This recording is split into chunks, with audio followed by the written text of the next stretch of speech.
This is going to be your guide to using the Toxic Dog Legendary in Pokemon Scarlet and Violet. Let's start with the stats where those look a bit low for a legendary Pokemon. Wait, 555 base stat total? Oh! Now Game Freak wants to make an honest Pokemon in Generation 9. And it's the legendary in the DLC of all things. That doesn't make a lot of sense. But let's actually see what these stats do, because 58 special attack means we're not wasting too many stat points. Is there a comparable Pokemon? Like we have Incineroar's bulk, kinda. 95 hit points, 90 defense, 90 special defense versus 88, 115, 86. So you're taking more special damage, and Incineroar does have the Intimidate, so it's just going to naturally take less physical damage, which means if you want to look at the stats of the Toxic Dog Pokemon and just get a rough idea on how it's going to perform in battle if you just throw it out there, it takes a bit more damage than Incineroar, but it also has a 128 attack stat, so it's going to be dealing more damage. However, you run it pretty similarly. Also, Incineroar is going to be a bit slower. The 80 speed, actually good for just natural wall breaking, especially in the Pokemon Scarlet and Violet Gen 9 ugly meta, to where anything between like 90 and 120 doesn't really exist, or like doesn't really matter for some kind of speed calculations. So if you're just kind of like, yeah, I'm faster than most tanks, and Golden goes running speed now, so that just kind of gets weird. You just kind of outspeed things, and then you have the bulk damage to back it up. So I'm just saying, yo, max out hit points, max out attack, our defense is naturally higher, go Assault Vest, and then you just try to run everything over. Wait, we've already talked about a Pokemon like this when exploring damage theory with the Galarian Zapdos. Galarian Zapdos, similar attack, has more speed, and also has more durability, except like the hit point plus defense.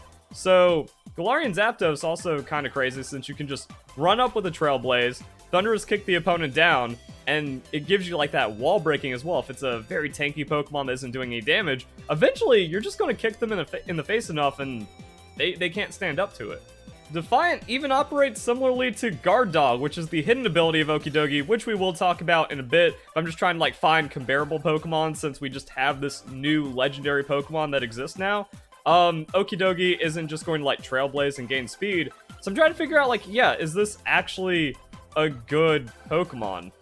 I guess we gotta look at some damage calculations. So Iron Bundle into the Assault Vest, Hydro Pump specs is going to be doing 63 to 75%, and then max attack, Adamant Nature, Drain Punch pretty much finds it.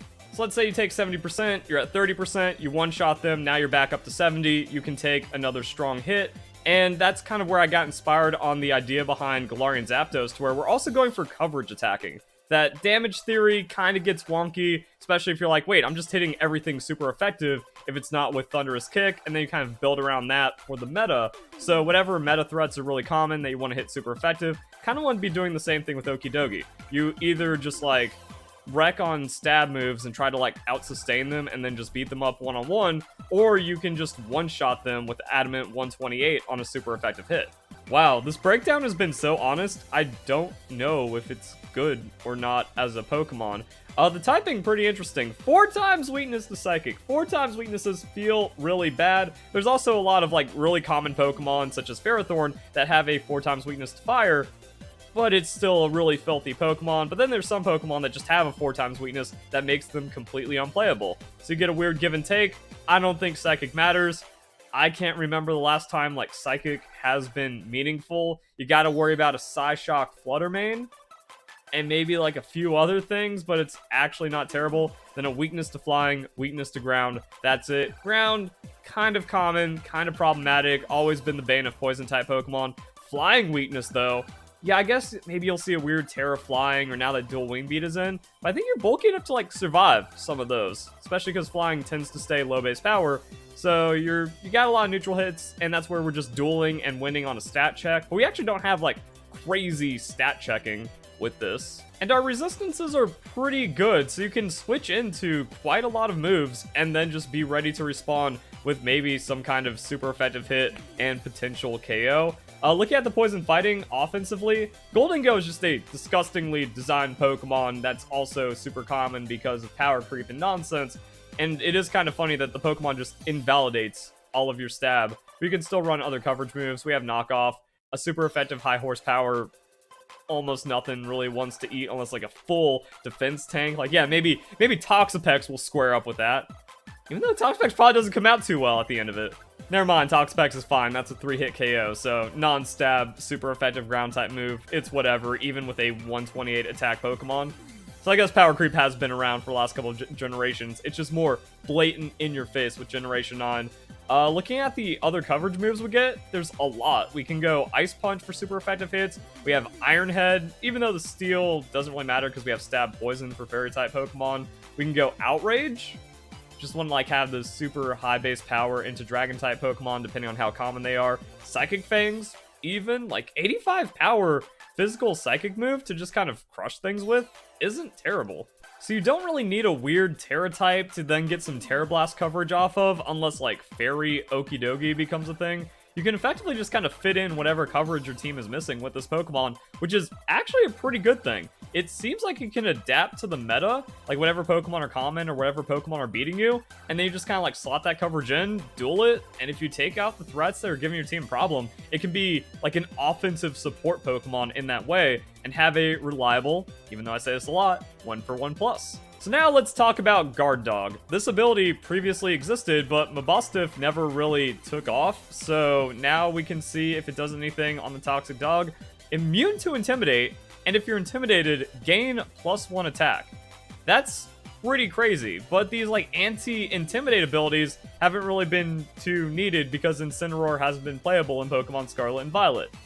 So Game Freak like made an answer to something very problematic, but so far we haven't like seen it have enough use to be problematic. You can also just kind of look up Intimidate Pokemon to see what we might run into and get use off of. So yeah, Landorus, Gyarados not too crazy, Arcanine, Hisui, I haven't seen a crazy amount of, and then just random Pokemon. So it's really like, oh yeah, Incineroar is that strong and meta warping on its own. When that happens, like Okidogi actually just becomes the anti-Incineroar, and the game gets really weird. And that's also why I don't really talk about doubles, because one, the massive cheating problem. As we covered with this year's Worlds, every top VGC player is cheating. A lot of them were either disqualified or had Pokemon removed from their team. We even have the Worlds 2022 second place saying that at least 95% of players were cheating at Pokemon Worlds 2023, which is just insane. And what that means is that the meta is going to cycle and change super rapidly. So it's kind of the same idea. Like, I can't really say moveset shenanigans on Okidogi, because by the time someone's using this for VGC, the meta is going to have changed 20 times and it might not be relevant. But Intimidate ends up getting used quite a bit inside of VGC, especially as more Pokemon are added in. So Guard Dog is actually going to be very powerful for VGC, which means you have some good clay here. Just kind of mold and shape into whatever your team is going to need for singles or doubles. I'm wondering if there's like, okay, do we finally have usage for Adrenaline Orb? Because like Adrenaline Orb Guard Dog, it's very narrow that you do have to get intimidated or else you don't have an ability and you don't have an item, which is pretty bad. But if that happens, it seems like you just kind of win the game on the spot, right? Because your Drain Punch gets more power, so you're going to be KOing things, healing a lot, and then everything is just dangerous after that. Psychic Fangs, probably not a terrible idea into doubles if Screen starts becoming prevalent. And then you just have the Gunk Shot as your big threat. I've never been a fan of the 80% accuracy, but like 120 power, especially after the +1, you're KOing it neutrally. Like, not a lot's going to survive that, or not a lot is going to be like ready to take another hit in doubles after that.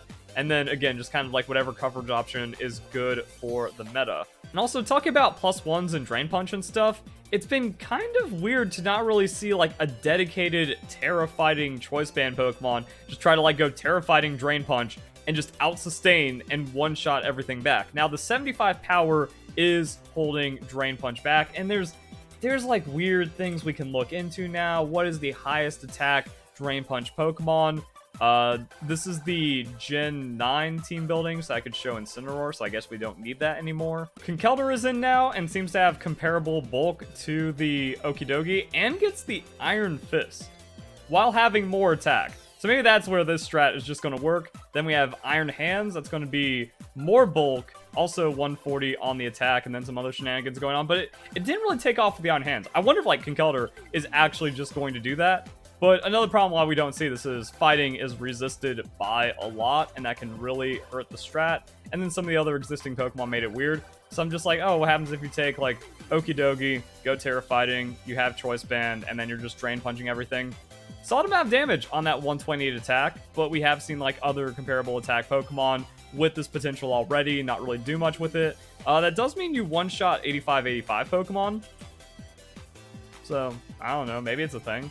The Gunk Shot, though, will KO whatever the Drain Punch isn't neutrally, but then, like, I'm just wondering how it interacts with other things. Because, oh yeah, we're looking at Iron Bundle damage physically, but we're just a lot slower. And we are bulky enough to kind of, like, take some other hits.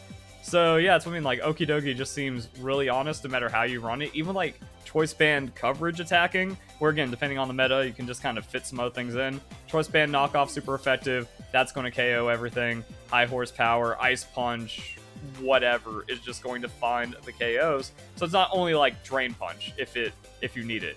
Now I know I talk about 1-for-1 plus strategies a lot, but that's kind of how Pokemon breaks down. Either the Pokemon's completely unviable, has a 1-for-1 moveset it can eke out with some kind of reliability to at least make it usable, or it's a setup Pokemon, or it's just like way too overtuned and super free, and that's going to make it super common.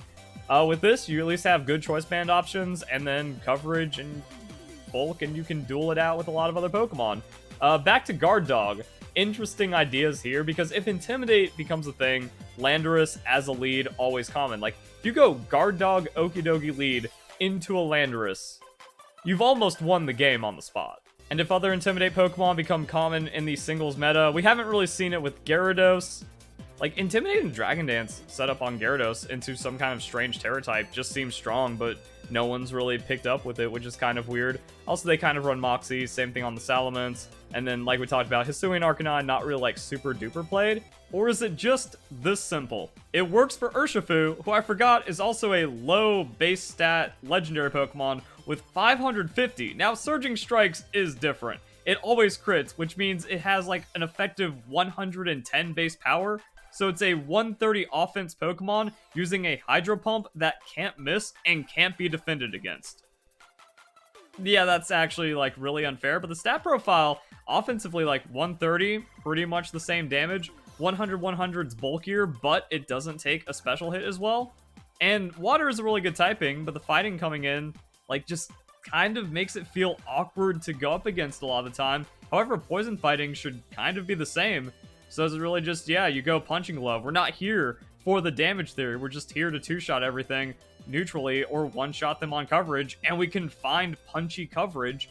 And Terra fighting Drain Punch with the Punching Glove, also not bad. This is probably where the Toxic Chain is better, because then you tag a bulky Pokemon, and maybe that extra little bit of damage gives you the matchup, and then you're just, like, really good against everything. You're also not choice locked in, and you just find a little bit of damage. Rocky Helmet kind of pops up, kind of is a problem for physical attackers. Yeah, like, this could actually be it, and it just feels too honest. Now, the weirdest thing is that we really haven't talked about the Toxic Chain ability, that this is a signature ability for the Teal Mask DLC Legendary Pokemon, but the problem with those Pokemon is that they're not bulky enough to stick around for the Toxic Chain application to really matter. And if we're talking about, like, playing in Pokemon Sword and Shield, there's a 20-minute timer, so it's like, oh, I'm gonna go around tagging all of the opponent's Pokemon with poison and then stall them out while it actually, like, until it ends up mattering, isn't actually that much of a thing. So we didn't really see a Dondozo-like Pokemon or a Toxapex-like Pokemon when it comes to raw tankiness end up with the Toxic Chain that can then, like, fight it out or something. So it feels like a really weird move, especially when you consider, like, oh, I could just run a Poison Pokemon that has Toxic for a 100% application of Toxic. Or whatever Pokemon gets Toxic if you want to make that a part of your strategy, which has been slightly expanded by Toxic being a TM again. But the thing about Toxic Chain is that doesn't really cheat that many things anyways. Like, oh, I can now, like, get Golden Go Toxic. No, because it's a Steel-type Pokemon to begin with, so you can't hit it with the Poison move, so you don't really cheat that. It's really just like a way of getting Toxic onto a Pokemon that's using Taunt or Encore. or like trying to anti-tank, a lot of those Pokemon is probably just not even going to stick on or matter that much, where it's like, oh, I'd rather just hit them with a stronger physical sweeping Pokemon and KO them instantly instead of waiting around for Toxic to build up. But then I was thinking, well, what if we lean into this as a very unique thing? We do have a Wall Break plus Stall Break Pokemon at our disposal. That's kind of it. Like, you just go Bulk Up. Since we don't have Special Defense boosting and our Special Defense is kind of low, we just go Max Hit Points, Max Special Defense, Bulk Up Pokemon. How many times have I said that before? I don't know. However, if you get a setup tank kind of Pokemon, you can just end the game with a couple of turns, and then the opponent can't do anything about it, so you can just win. Rest is really nice. So you bulk up, you Chesto Resto, and then you win the game. Hopefully, Drain Punch gets strong enough to, like, you eat a special hit, Drain Punch, eat a special hit, Drain Punch, they're KO'd, they bring in a physical, you're already +2 on the bulk ups, they can't KO you. Full rest, doesn't even matter, win the game. And then into, like, stalling matchups, can actually knock off the item. Knocking off the leftovers is huge. Knocking off something that's being, like, really supportive for the tank Pokemon is big, and then tagging them with the Toxic, also really nice on top of that. So, like, like, maybe the Toxic Chain has a 30% chance of mattering for then, like, oh, it's a Sash Pokemon, they get Toxic and die at the end of the turn. But that doesn't really seem super reliable, and also other Pokemon kind of do that. As for the Terra type here, just go Terra Fighting, just in case you need it for, like, the Bulk Up Drain Punch. But, like, Terra Fighting, Bulk Up Drain Punch, a lot of these Pokemon already exist. Just kind of have, like, the unique niche of Toxic Chain, also giving you some potential stall breaking. And then you just run it with the stats, which may or may not be better than Pokemon trying to do a similar thing. Or you don't really care about your ability and you run Poison Jab. Now this kind of augments it because it's going to be a 30% chance and then a 30% chance. These effects do stack. So if you get Poison, it actually just does more damage up front, which means, like, Poison Jab, Poison, and then another Poison Jab could just be the KO, especially at the end of the turn with another Poison application, and might swing some of the damage calculations instead of waiting for Toxic Chain to build up. Or you just say, like, I don't care. Maybe if I get Intimidated, that's just a win no matter what. And the Poison Jab here is really good. That way we can actually hit Fairy-type Pokemon. But then Drain Punch, Poison Jab is just walled by Golden Go. There's no winning. You can't win. So yeah, Okidogi is an honest Pokemon, but in, like, the power creep, anti-setup, schizophrenic Japanese meta that's been running around for Generation 9 and, like, over half of Generation 8, I don't know if it's good or not. It doesn't have, like, a direct damaging ability. It doesn't have some, like, cracked, overtuned signature move. It just works. And, like, if you function as a bulk attacker with coverage angles that other Pokemon don't really have, then it can just be reliable, and maybe that makes it good. Or maybe the game is just too ugly right now, and it's too risky to kind of pick up. Either way, hope you guys enjoy the video. Hope you all have a nice day. Thank you very much for watching.